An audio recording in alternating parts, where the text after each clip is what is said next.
Bilugan ang simulang titik ng pangalan ng bawat larawan. Ayan.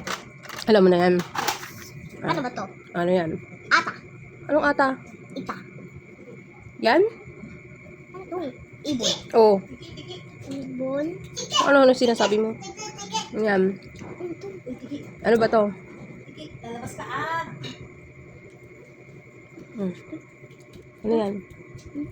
Ano to? Shadow. Shadow. Anino. Anino. Ano to? Ba yan? Ito. Ilaw. Ilaw.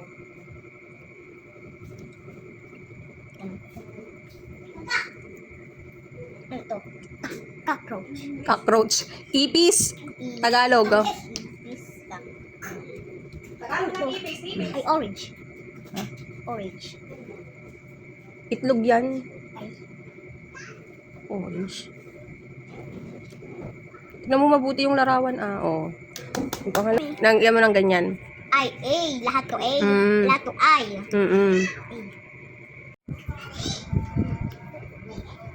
Huwag mong nilalagpas doon. Hindi na makikita sa may ano.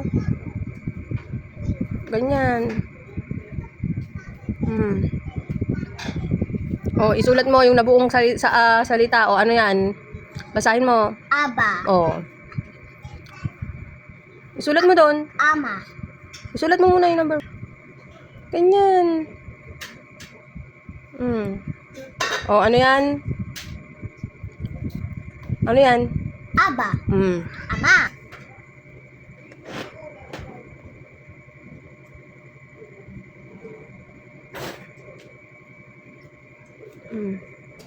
Masyado namang dikit. Ata. Gandahan mo yung sulat mo para na kapag yung sulat mo, naiintindihan mo. Pag binasa mo. Pag di maganda yung sulat mo, hindi mo maintindihan yung ano. Asa.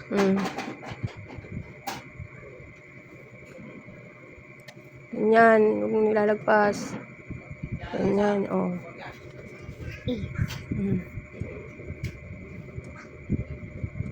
Lalagpas mo na naman.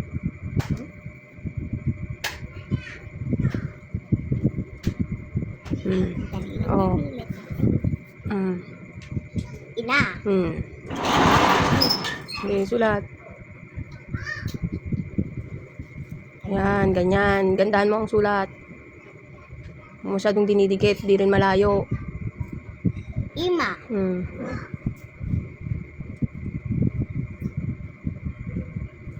Hindi malayo, hindi madikit. Sakto lang.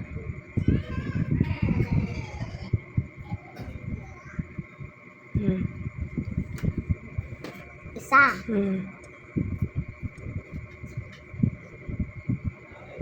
Hindi malayo, hindi madikit. Aba. Anong aba? Ay, iba. Ba.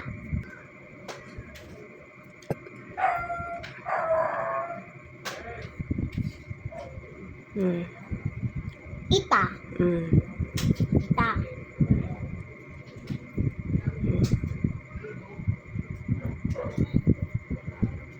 Sa likod. Sabihin ang pangalan ng bawat larawan. Ano ang unang tunog? Bigkasin ito. Bilugan ang letrang C. C. Bilugan ang letrang C. C. Dalawang C ba yan? Dalawang C. Bilugan mo mabuti. Dalawang C. Isang C. Basahin mo. Cellphone. Cellphone. Cedric. Rick. Se. Ano to? Se. Se yan. Se ang basa dyan. Kasi pwedeng bigkasin yung C ng se at saka pwede rin bigkasin yung C ng k. Ganon. Cecil. Gusto ko. Para magiging gusto mo yung k. Yung Cecil. Hindi siya k. Pwede siyang ang tunog niya k. Depende anak sa ano. Paano ko ba maipapaliwanag yan? Cebu. O, Cebu. Cebu. Yan. Ito, Cecil. Ito, cellphone. Kagaya nito, oh. Kagaya nito yan, oh. Oh. Said.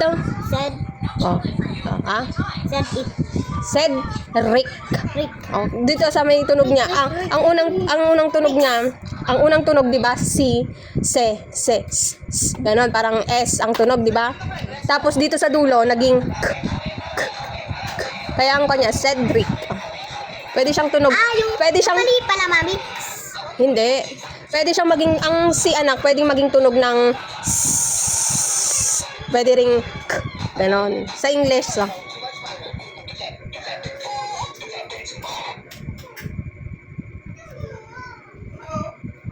Hindi na ako makahintay.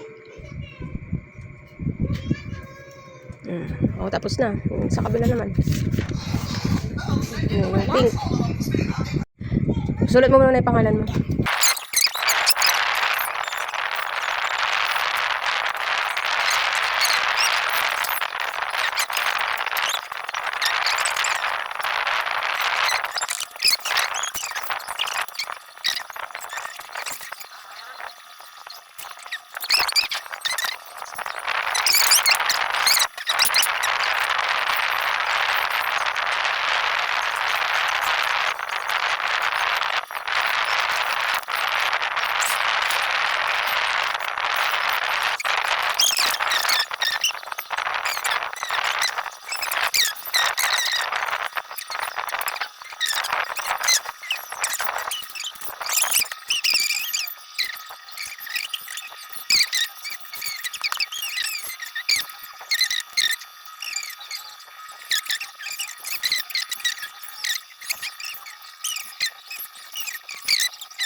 Kasi,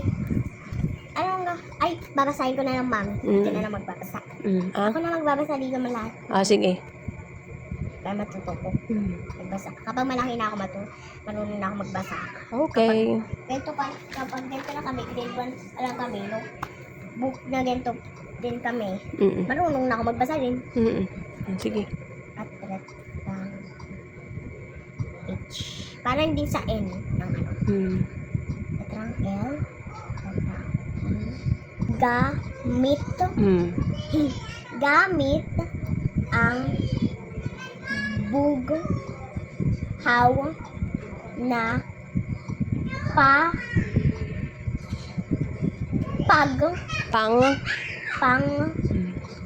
kulay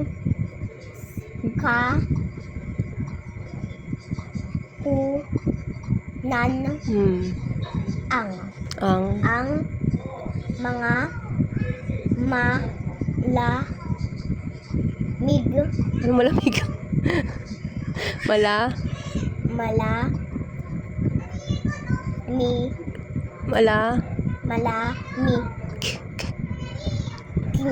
King yan. Malaking. Malaking. King. Kay yun anak ko. Malaking. Oo. Nang. Wala na yun anak. Hindi na kasali na yun. King. King. Oo. Led. Rang. Ayan. Oo. Rang. K. Retrang K. Oh, ayun ang number 1. Oh, ayun na.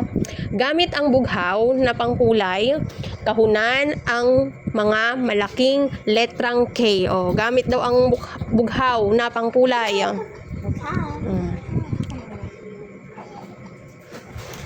Sama ko. Anong kahunan? Kahon. Ba din yung maliit na K? Hindi, yung malaking K lang. Oh, sige na. Kahon mo na. Kahon, bughaw. Kahon. Kahon. Okay. Square. Dapat pala yung Ikahon mong mabuti. K na malaki.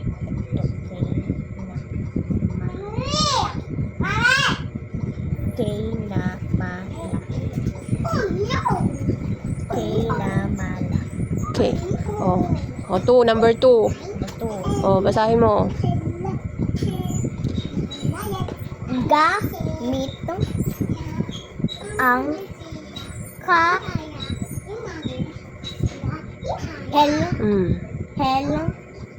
ano ba yan? Oh. Kahel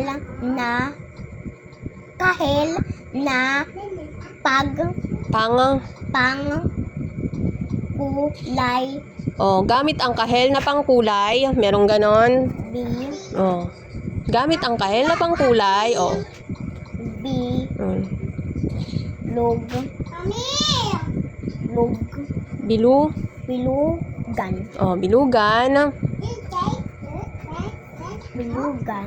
Oh. Ang. ang Mm. mga Mm. lit Mga maliit. maliit na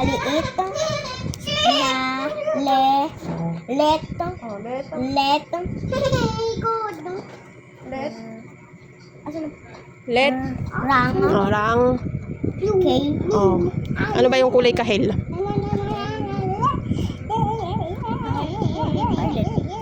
Kahel? Lila naman yung ano. Mm. Orange. Alam mo na yung kahel ah. Bilugan naman. Oh, bilugan. Mami, ako. Ah, doon ka magkulay. Oh, unahin mo pa ganun, tapos ganun, tapos ganun. Ayan. Para makita mo lahat. Ganyan. Tapos na.